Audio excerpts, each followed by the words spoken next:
live projections for bands in like the Brooklyn DIY music scene. Tell me a little bit about how you got into this to begin with. I feel like I went to a bunch of like psych rock shows where I saw it happening, and it was like, wow, this is a really cool experience. It's like adding so much.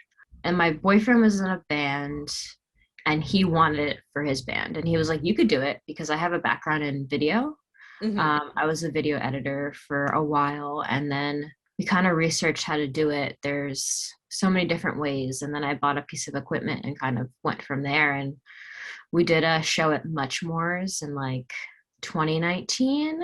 That was the first show I ever did, and kind of took off from there. You don't have to share any like trade secrets, but like what kind of equipment like did you first get into? Like what's your setup basically? I was explaining this at a party last night too, and I had a picture because people ask what software I use, but I actually use analog video mixers.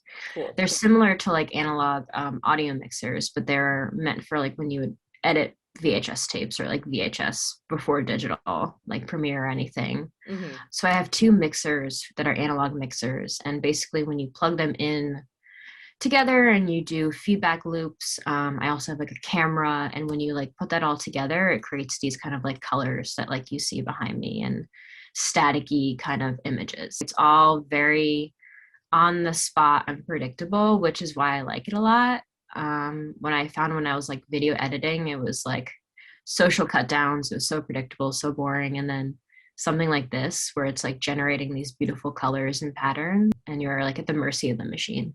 In terms of like collaborating with other artists, like what are those conversations like when you're talking to a band and you know, kind of tailoring your show to their show? It depends on like how much lead time I have, or like what I feel, if the music like speaks to me. But I'll usually reach out to a band prior to, like probably through Instagram, and just DM them and see like what color palette they want, like if they're looking for anything in particular, if they want any digital aspects, like you could definitely like loop it in. I work with a band called Castle Rat a lot, and we do like rat loops and things like that that kind of feed into their performance. In terms of collaborating with the artist, I try to be open to what they are, but also really being in the moment at the show and like vibing with the music and finding the pace as they go along. And like I love doing Our Wicked Lady and like working with Atlas Engine. I figured out like they have a house projector, and then I brought my projector, and like combining the two created like an experience, because you hit the top of the roof and it kind of created an atrium of this color. So it looked good.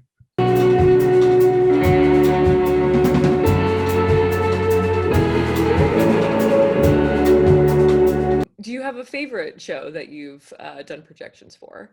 I think one of the most memorable is I did one at the Econo Lodge, and it was for like Venus Twins, Awful Din, and a few other bands. I can't remember off the top of my head, but it was great because it looked really good, and it was such a small, intimate space, and people were really like intrigued in what I had going. But also like when the bands were really going at it and people were really pumped up in the crowd, everything was shaking, and I had to have people like hold the table to the point where like not everything would fall down.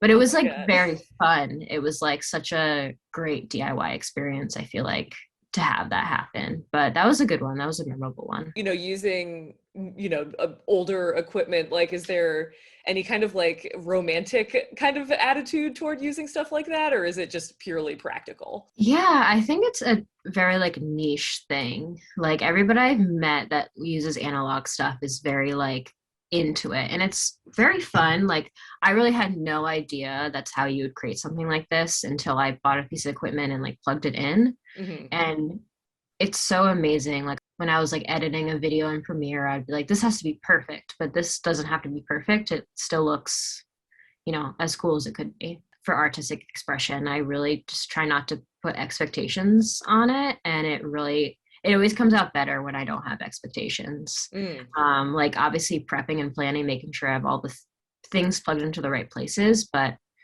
when you don't expect what to come out of it, you get like these amazing things, and then you like never replicate it again.